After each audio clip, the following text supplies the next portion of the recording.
তো জিএম কাদের তিনটা খুব গুরুত্বপূর্ণ কথা কইছেন। উনি কইছেন যে উনি জানতে পারছেন ঢাকার নবাবপুরে আওয়ামী লীগ কর্মী সমর্থকদের দিয়া ভীতি প্রদর্শন আর ভোট ডাকাতির একটা পরিস্থিতি সৃষ্টি হয়েছে। এই জিএম কাদেরে ভাল শুন, তুই কি জানিস না হাসিনার অধীনে নির্বাচনে ভোট না মাইরা নেওয়া আর ভীতি প্রদর্শনের ব্যাপারটা কি প্রথম হইল? নিশ্চয়ই না, ওই ভালো করে জানে। তো জানার পর গেছিল কে? হ্যাঁ, সারা দেশের আপামর জনতা জানে যে হাসিনা পারলে ভোট মাইরা নিবি, উইও জানে। তারপরে গেছিল কে? ডাকাতের গাড়িতে হেল্পার হয়ে গেছিল সাহায্য করতে, ফায়দা করতে না পেরা এক হাতে হাতিকেন ধরাই দিছে, জায়গা মতো বাসজার ঢুকে দিছে হাসিনা। হ্যাঁ, কামরা তো যা সারা সাইরাই ফেলাইছে।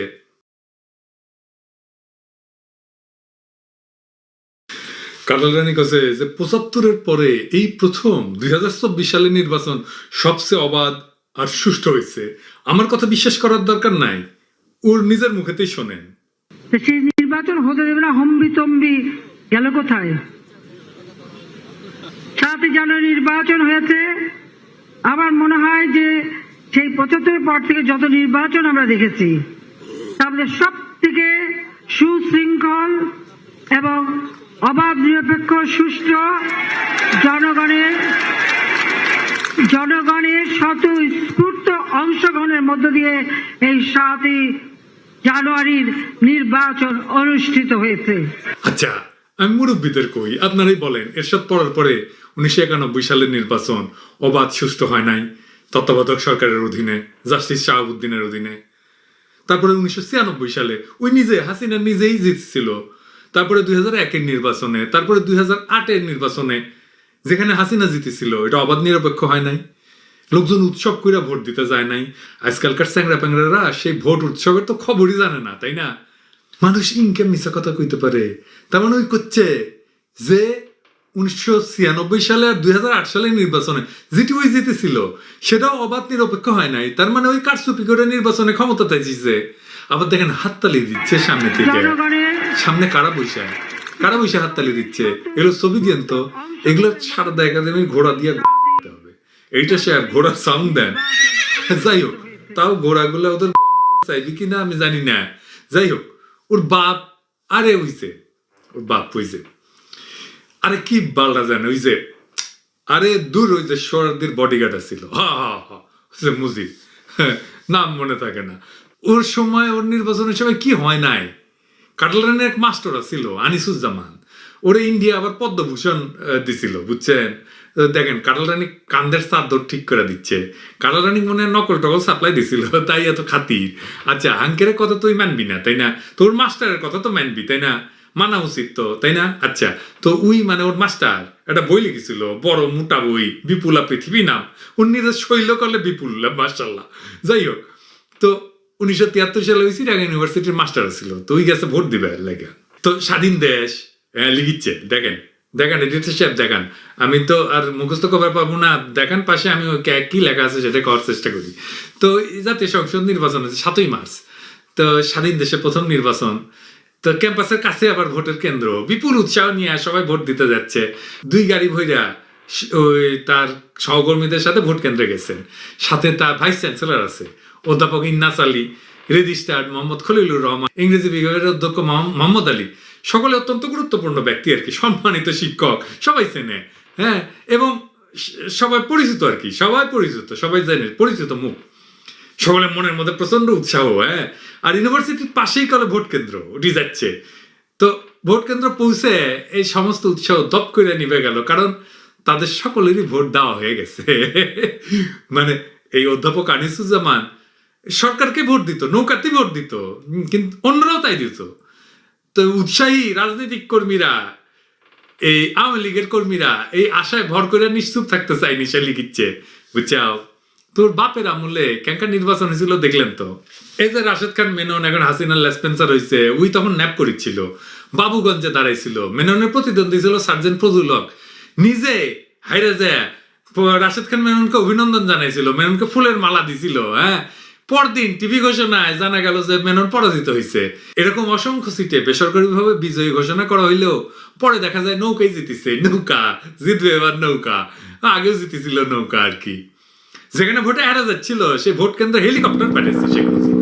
ব্যাটে ব্যালট বাক্স তুলে আনিছে, তুলে এনে ওইটা নৌকার ছাপ দিয়ে আবার হেলিকপ্টার দিয়ে ফিরাই দিছে। হেলিকপ্টার গুলো দিছিল রেড ক্রস রিলিফ ওয়ার্ক করার জন্য। কিসের রিলিফ ওয়ার্ক? এটা মুজিব নিজের পার্সোনাল ট্রান্সপোর্ট বানাইছিল, কোনোটাই যেতে হলে ওই হেলিকপ্টারে করে যাচ্ছিল।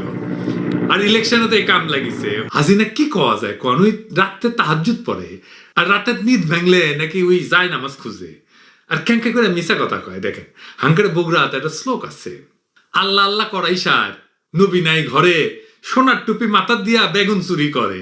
তো কাটাটানির তোরও তো একই দশা, আল্লাহ আল্লাহ করাই সার, নবী নাই ঘরে, সোনার টুপি মাথা দিয়া ভোট চুরি করে। যাই হোক, ওর লোকেরা কি করছে ইলেকশন নিয়ে সেটা দেখি, আমাদের কথা তো শুনবি না, ওর লোকের কথাই শুনুন। আমরা তো নাকি গুজব ছড়াই, তাই না? আসেন দেখি। প্রথমে দেখি জিএম কাদের, মাঝখানে আবার অ্যান্টি হাসিনা কিছু কথা কইছিল, হ্যাঁ, আবার মানুষজনের তারা সাপোর্টও করছিল। হ্যাঁ, শুনেন তার কথা আগে শুনেন। ঢাকা 1, দোহার, নবাবগঞ্জ, ওইসব এলাকায় প্রায় সব ভোট কেন্দ্রের বাইরে একটা তাণ্ডব, মানে একটা পরিস্থিতি সৃষ্টি করা হয়েছে আওয়ামী লীগের কিছু সমর্থক বা তাদের কর্মী দিয়ে, যে এমন একটা পরিস্থিতি যেন ভোট ডাকাতির পরিস্থিতি সৃষ্টি করা হয়েছে বলে ওখানকার লোকরা মনে করছে। ভয়ভীতি প্রদর্শন করা হচ্ছে, এজেন্টদের কাগজপত্র কিনে নেওয়া হয়েছে, পুলিশ এবং অন্যান্য আইন শৃঙ্খলা রক্ষাকারী বাহিনীর সামনেই এগুলো ঘটেছে। হাসিনা ওগুলো খায় দিয়ে ছেড়ে দিছে। আর ই তো এরশাদের ভাই, তাই না? ইন্ডিয়া গিয়া পানি পড়া আনিছে, তারপর এসে কয় ইন্ডিয়া কি করছে কওয়া যাবে না। ওর ভাই আসছিল ইন্ডিয়ার লেসপেন্সার, উই হচ্ছে ডাবল লেসপেন্সার, শালা জাউরার জাউরা। এডিটর সাহেব ওরে জাউরার জাউরা খেতাব দিলাম, দেন সিল দিয়া দেন ঠাস কইরা। আর একটা কথা কই ভাই, কিছু মনে কইরেন না, এনা হাসিনা বিরোধী দেখলে গইলা যায় না। ওই মিষ্টি মিষ্টি হাসিনা বিরোধী কথা কইয়া কিছু মানুষের কাছে সিম্পাথি পাইছিল। আর একটা আছে যমুনা টিভি, এখন অনেককেই দেখতেছি খুব প্রশংসা করিচ্ছেন। হ্যাঁ, ওর একটা নিউজ দেখা, প্রশংসা করিচ্ছেন করেন, নিউজ দেখেন 2020 সালের নভেম্বরে, তখন আমি কলে ইউটিউবিং করি না, শুনেন আগে। দেশেই শুধু নয়, বিদেশের মাটিতে বসেও দেদারসে উস্কানি আর দেশ বিরোধী অপপ্রচার চালাচ্ছে একটি মহল। আর এক্ষেত্রে তাদের অন্যতম হাতিয়ার বিভিন্ন সামাজিক যোগাযোগ মাধ্যম। এটা আমাদের একটি চিন্তার বিষয়ে দাঁড়ায়। এর পরিপ্রেক্ষিতে আমাদের একটি টিম কাজ শুরু করে। এর মধ্যে ফ্রান্সে পিনাকি ভট্টাচার্য, সাইফুর রহমান, আবুল কালাম আজাদ অন্যতম। তবে অপপ্রচারকারীদের একটি বড় অংশ অবস্থান করছে যুক্তরাজ্যে। এর মধ্যে আছে বিএনপির সক্রিয় নেতাকর্মী হিসেবে পরিচিত আবু জাফর আব্দুল্লাহ, সাংবাদিক পরিচয়ে জুবায়ের আহমেদ, জামাত শিবিরের রাজনীতির সাথে জড়িত আল আমিন, নওশিন মুস্তারি মিয়া সাহেব, মাসুদুল হাসান ও সায়েম আহমেদ। উইকেন্ড ইলেকশনের সময় বিপ্লবী হয়েছে জানেন, কারণ ওদের মালিক, ওর মালিককে জেতানোর জন্য, ওর মালিকের যে কনস্টিটিউয়েন্সি, মালিকের যে আসন, ওটির কিছু অনিয়মের খবর দিয়ে এখন হিরো হয়ে উঠিছে।